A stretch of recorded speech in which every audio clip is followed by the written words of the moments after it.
Hey everyone, welcome to Garden Fork Radio. This is a bonus episode. I usually put out one episode a week, and I got an interesting email the other day from a high school senior named Kevin, and he was asking me questions about my drip irrigation videos that I have on YouTube, explaining that he was doing a drip irrigation project for his senior project, it's called.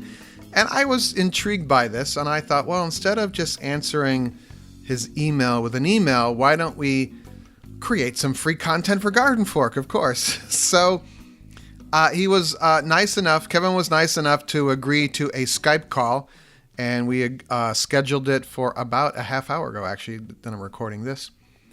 And he asked a bunch of questions, and I thought it was pretty neat, so I thought I'd share it all with you, and let me know what you think. It's radio@gardenfork.tv is our email address. So I'll just roll right into it, all right? So it was fun to get your email, and I thought, well, instead of me typing out an answer, I thought I would just do a podcast, you know?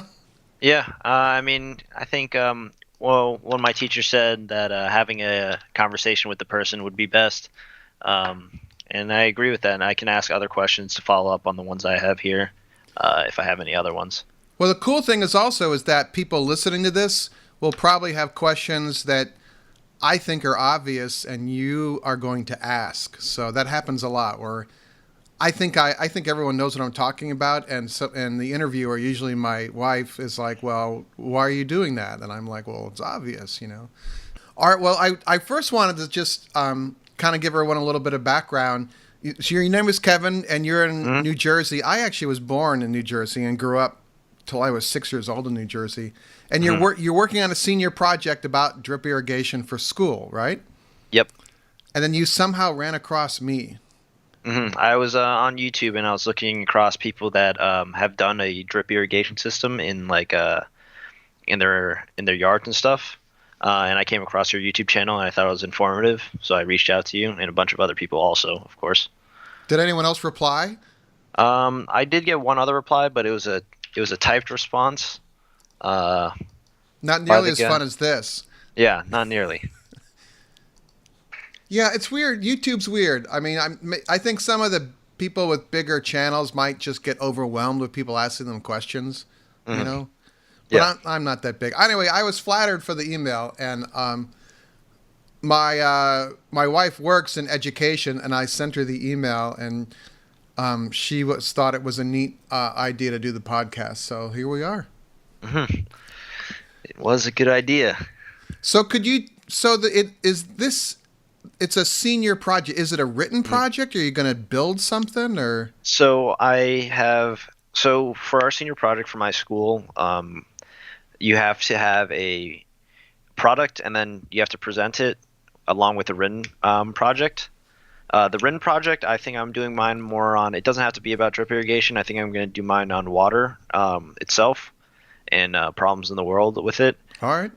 But for my product, of course, I do have like a miniature drip irrigation system that covers like a small area of my backyard in the garden. Yeah.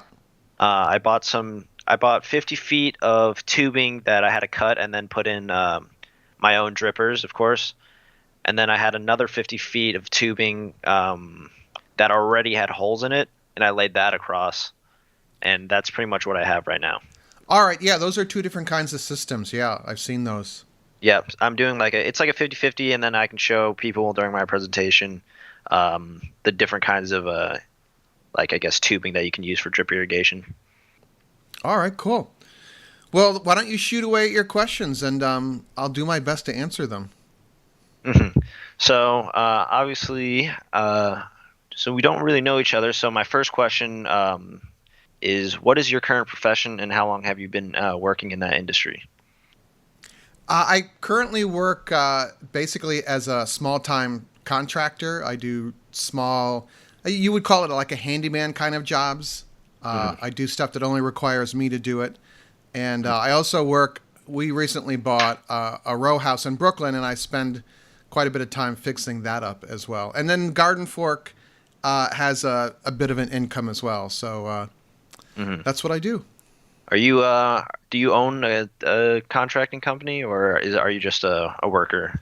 I used to be a licensed New York City contractor, but the Mm, paperwork was so overwhelming that I shut the company down. And now I'm what's called a one-man band. yeah. In some parts of the country, you're called a ham and egger. I don't know hmm why where that came from, That's but pretty interesting. it's me and my car and a couple buckets of tools, and I Mm, don't do anything too big, but there's a lot of stuff broken in the world, and I fix it. that's true. That is very true. And then following that, my next question is obviously it relates to your work, but how much time would you say that you spend outside, like in the garden, tending to it All weekend. all weekend? Yeah, if I'm not in the yard, I'm out hiking in the woods or cutting trees down or hmm working with the bees. I mean, the bees are part of the garden as well. So Yep, very important for flowers to grow. yeah, for food. Mhm. Following that, how familiar are you with drip irrigation? Oh, I'm a foamer. You know, like hmm those guys that get excited about model trains. Yeah, I get excited about hydrology and water and soaker hose systems. yeah.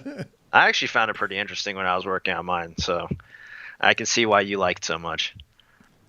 Yeah, and I also I have some water issues with my house. We're a little weekend cabiny house, hmm so like I put in a sump pump, and I learned about French drains, and I made a French drain and what's called a curtain drain, and hmm so I look at water and know how it flows through the over the ground and stuff. I was fascinated by it.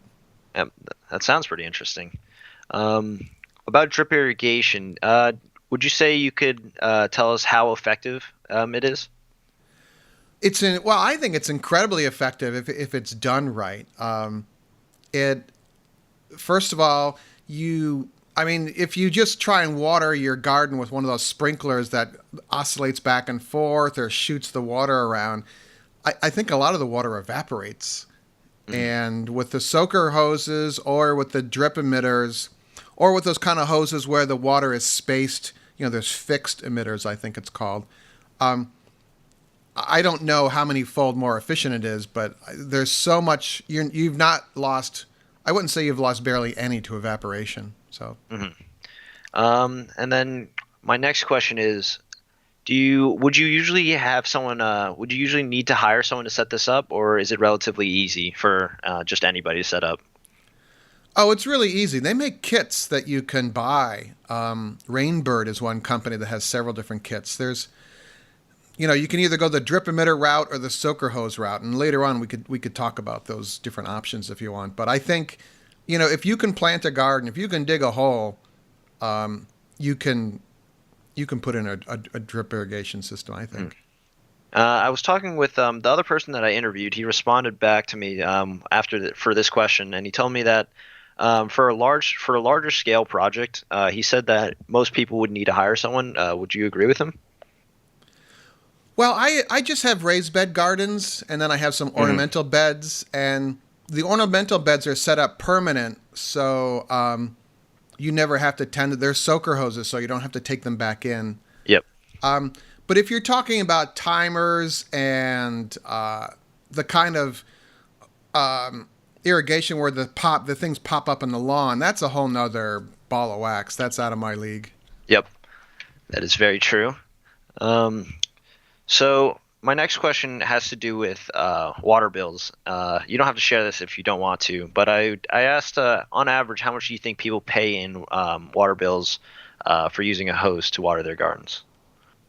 I can't tell you because where I do most of my gardening is upstate, and we have a well. hmm We have city water down in New York City. We have city water, and it just comes as a bill. And I have water saving toilets and water saving shower heads and all that kind of thing. mm But we don't do much gardening down here, so I Yep. don't have an answer for you on that one. I'm sorry. Yep. I actually did pull a statistic up, and it said that the average was actually 5 gallons per 8 square feet. So I think that's quite a lot just to water a few plants if you only have a few square feet. Yeah, and with the irrigation system, there could be so much more pinpoint with that. hmm Yeah, I do feel like if you're just watering with the hose and such, a lot of water sometimes will just go straight into the ground instead of just going straight to the plant. Yeah, you want to water at the root line, Yep. instead of just kind of all around. Yep. How much money actually? Well, this kind of relates to the other one, but would you say people could save a good amount of money just using drip irrigation? Well, in areas where there are droughts, yes, because I think that their water rates keep on going up. So I don't think they have any choice. But So yeah, definitely, yeah, would you say like California would be ideal for drip irrigation? yes. Yes. All right. Um, my next question is, why should people switch from using their hose to drip irrigation to water their garden? It's kind of redundant, but Right. I feel like I should answer this. It's well, you're just wasting water. It's that water could either be saved for something else or it could stay in the ground. I mean, we keep draining. We're lowering our aquifers, below ground. My Mhm. neighbor had to drill. They had to drill a well, and they went down like 300 and something feet. Mhm. Oh wow. And it's because we're pulling so much water out. I mean, there's still air conditioning systems that use water to cool down the condensers, and all they Mhm. do is they take they take city water, they dump it onto this condenser, and then they dump it into the sewer system. These older systems. So Mhm. So I was actually in my other interview. I asked him a question about water, the water saving and stuff like that, and he told me that he thinks people should actually pay more for water than what they are now. oh, What do I you think agree. about that? Yeah.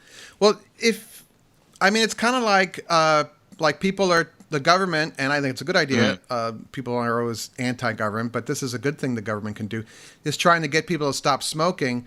And one Mhm. way to do that is through their wallet. So Mhm. if something's more expensive, you're going to think twice about using it instead of, oh yeah, it's just, it just comes out of the spigot. If you realize when you turn on that spigot, it's, $3 a minute. I think you're going to be a lot more careful about it. And I think that's a great way to change behavior modification, I guess we'll call that. Mhm. But through raising the price, definitely. Yeah, the people will really feel it in their wallets. Oh yeah, I mean, in California there were people, they were going to the fire hydrants and opening them up and filling up their water buckets instead of through their house because the water was free. That's actually very funny. Um, so, do you think in the future we're going to see more systems being put up around all across the areas that are more drought induced? I think with this seesaw weather we're having, which I think is related to climate change, definitely, and also a lot of water systems around the country are being privatized. The town no longer funds and controls the water system. They will contract that out to a private company, and private company's goal is to make money. So Yep, they are either going to induce you to use less water or charge you more for that water. for sure. Um, yeah, definitely. Okay, then let's dive into components of a drip irrigation system. What do you think are some of the main components to making a drip irrigation system? The biggest one that people kind of forget about is actually a filter. If you're on a well system, a water well system, Hmm. because not necessarily with a soaker hose, but with a drip emitter system, little particles. It's usually just ground up rock or something from when they drilled the well that can clog up your system. And then it's a little gizmo called a pressure regulator because your water, like in New York City, your water pipes and plumbing have to withstand 60 psi of pressure Hmm. to pass code. And I think that's universal across the country. So 60 psi, that's a pretty high pressure thing. So you need what's called a pressure reducer because the soaker hoses and the drip emitter systems need a lower water pressure, or else they can rupture them. They can rupture them. Yeah. What would you do? You have a system that contains like do you have a hose with holes in it, or do you have just like a? So I have like a solid hose, and then I had to cut it apart, then add in like parts, components to put in drippers and stuff like that. Which one do you have?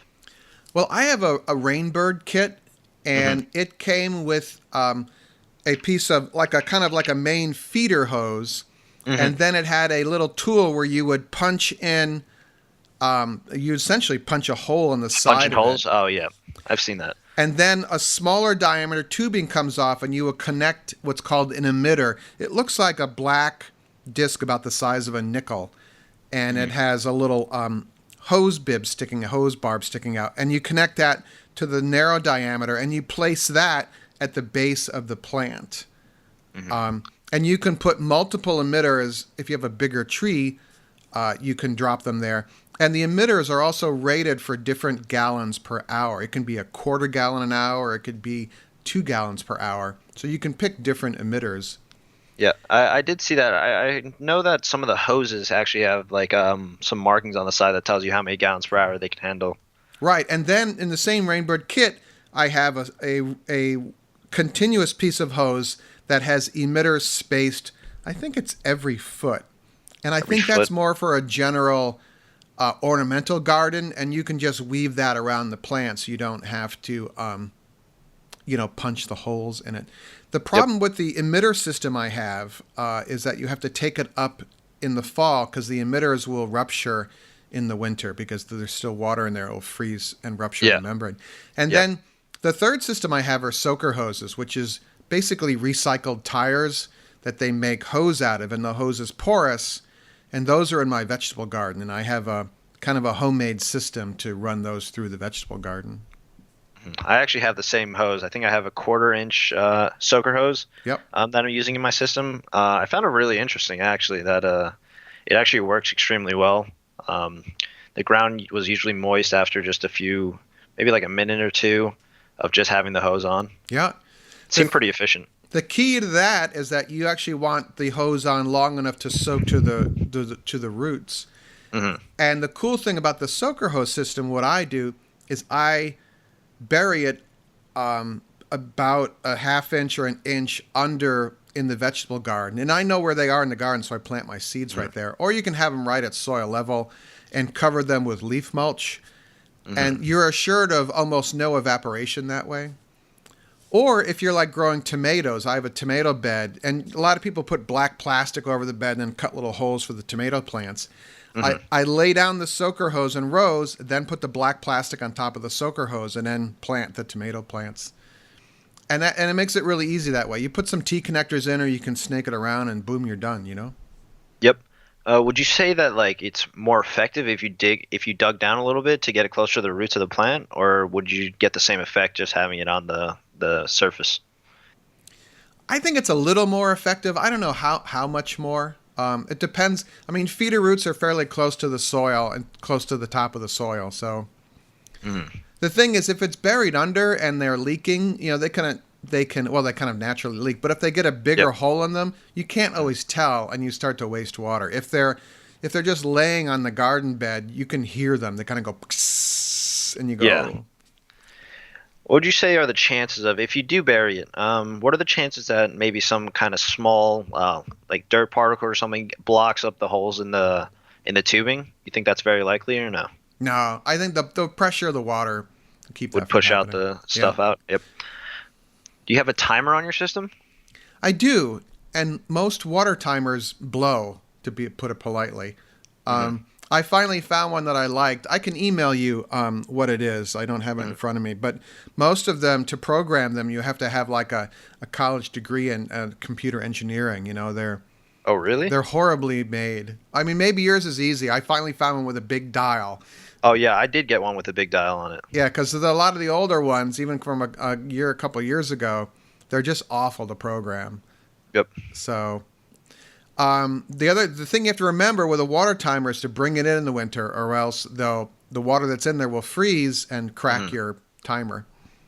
Would you say what's the timing? I guess it'd be like, how often does your system turn on? Twice a week. Twice a week? The biggest problem people have is overwatering. Once they have their soaker or drip irrigation system, they overwater. And if you start to get green moss growing along your watering system, you're overwatering, because I did that. Yeah. But I'm mainly a vegetable gardener, but I think this also applies to ornamental plants, is You want the soil to dry out between waterings. You don't want to keep the soil moist all the time, because I think that invites bad organisms to start growing. Basically rot. So. Yep. That's good advice. I wasn't too sure myself on how much I should have, or like how often I should get mine going. I had mine per day, but obviously now I'm gonna go change that later. Would you say that how long, like the duration of time do you have it on for? Well, the soaker hoses in the garden are on for an hour. On for an hour? And they turn on about 7 o'clock in the morning. Mm-hmm. And the idea there is that any water, because some of them are laying right on top of the ground, and if they spray, they spray out sometimes and water gets on the leaves, the sun will come up and dry out those leaves. If you water later in the day and that water stays on the leaves and the sun goes down, you can get funguses, you can get a blight. There's a thing called powdery mildew that affects a lot of ornamental plants, and it's moisture-based. Mm-hmm. So it's best in the morning. Even with the drip emitters, I think it's best to do it in the morning. It's best in the morning? All right. Yeah, I do have mine going off at, I think, also 7. I think 7:30, actually, and I only have them going on for 5 minutes, and then I was doing that daily. But I'll just have it, I think I'll turn it on for longer, and then I'll have it every, did you say you had it every week? I did it twice. I do it twice a week. Twice a week? Yep. I think I'll set it to twice a week also then. Basically, I'll see what I do how that works. Right by the soaker hose near a plant, I'll stick my finger in the ground, and if 2 inches down it's moist, I don't need the water. Yep. And then you get a feel for it for a while. When I first put in my system, I overwatered. So, but Yep. you got your head in the right direction here. You're trying to save water, so you're learning. Yep. I'll take a look at that later on. But my next question would be, so some of the drip systems are like above ground.